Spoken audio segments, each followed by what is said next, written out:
बुद्धू ब्राह्मण, चालाक चोर।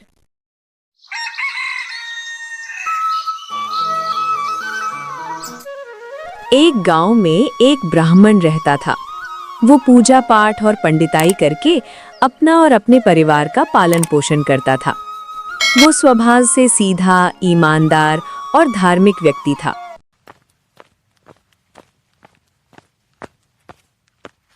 अरे पंडित जी, प्रणाम। अरे खुश रहो। और बताओ कैसे हो? बस आपकी कृपा है महाराज। मैं पास वाले गांव का हूँ। बताओ, हमारे पास कैसे आना हुआ? आपकी कृपा से घर में पूजा करवाना चाहता हूँ, इसलिए आपको निमंत्रण देने आया हूँ। ठीक है जजमान, तुम पूजा की तैयारी करो, मैं समय से पहुंच जाऊंगा। अच्छा महाराज जी, अब मुझे आज्ञा दीजिए, मैं चलता हूँ।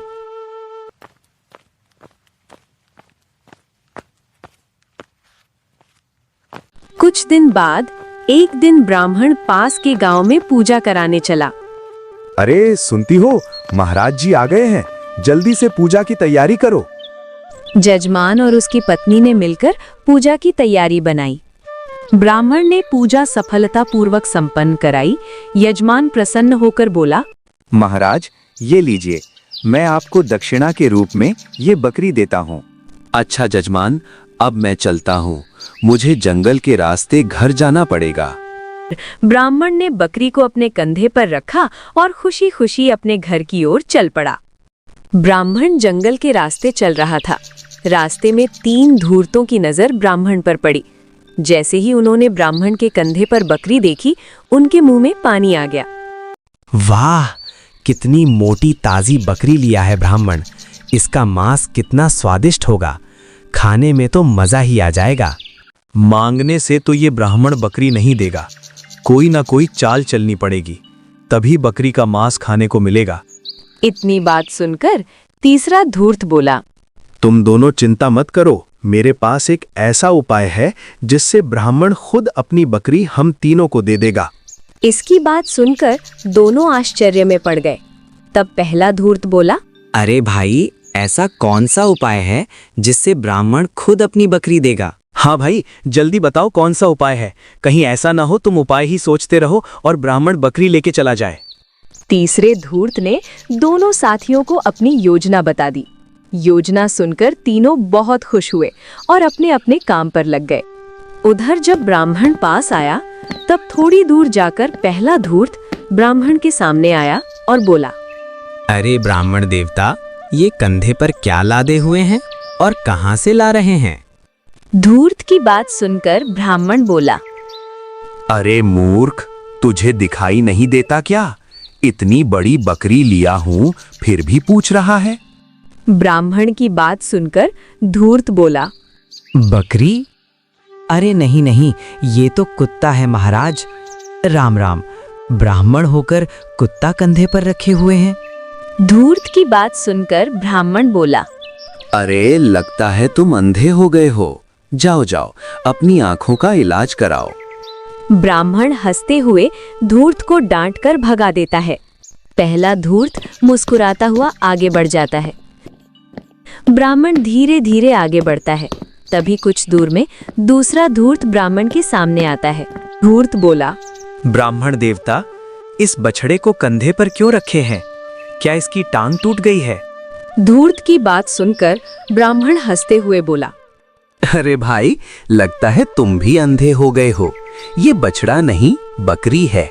ब्राह्मण की बात सुनकर धूर्त बोला, नहीं ब्राह्मण देवता, मुझे तो साफ साफ बछड़ा ही दिखाई दे रहा है, शायद आपका सिर ठीक नहीं है। इतना कहकर दूसरा धूर्त वापस चला जाता है। धूर्त की ये बात सुनकर अब ब्राह्मण के मन में हल्का सा संदेह पैदा हो गया, लेकिन ब्राह्मण आगे बढ़ता गया। कुछ दूर में ब्राह्मण के पास एक और धूर्त आया। धूर्त चलते हुए ब्राह्मण के सामने आया और ब्राह्मण से बोला, वाह वाह, कैसा कलयुग आ गया है। एक ब्राह्मण होकर गधे का बच्चा कंधे पर लादे हो। राम राम, कैसा समय आ गया। ब्राह्मण पहले थोड़ा सा डर गया, फिर गुस्से से बोला, क्या बकवास कर रहे हो, ये गधे का बच्चा नहीं है, ये तो बकरी है। पता नहीं आज जिसको देखो वही अंधों जैसी बात कर रहा है। ब्राह्मण की बात सुनकर धूर्त बोला, क्या मुझसे पहले भी आपसे किसी ने इस बच्चे के बारे में कुछ कहा था? धूर्त की बात सुनकर ब्राह्मण बोला, हाँ भैया, आज जब से इस बकरी को लेकर चला हूँ तब से 2 आदमियों ने बीच रास्ते में आकर तुम्हारी तरह ही कोई इसे बछड़ा बोलता है तो कोई इसे कुत्ता बोला। ब्राह्मण अब कुछ ज्यादा ही डर गया था।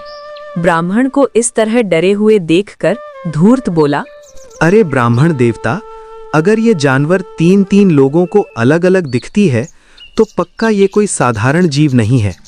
मुझे तो लगता है ये जरूर कोई भूत या पिशाचिनी है। धूर्त की बात सुनकर ब्राह्मण को लगा सचमुच ये कोई भूत प्रेत या पिशाचिनी है जो रूप बदल रही है।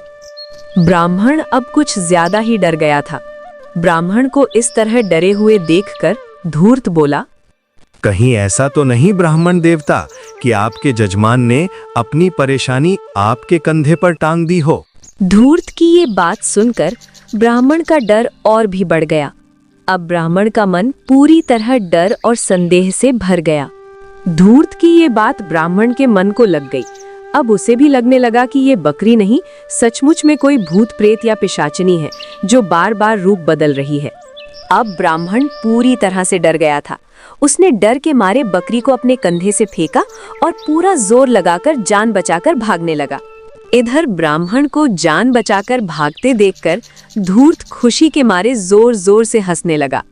धूर्त को हंसते देखकर उसके बाकी दोनों साथी भी उसके पास पहुंचे और खुशी से हंसने लगे।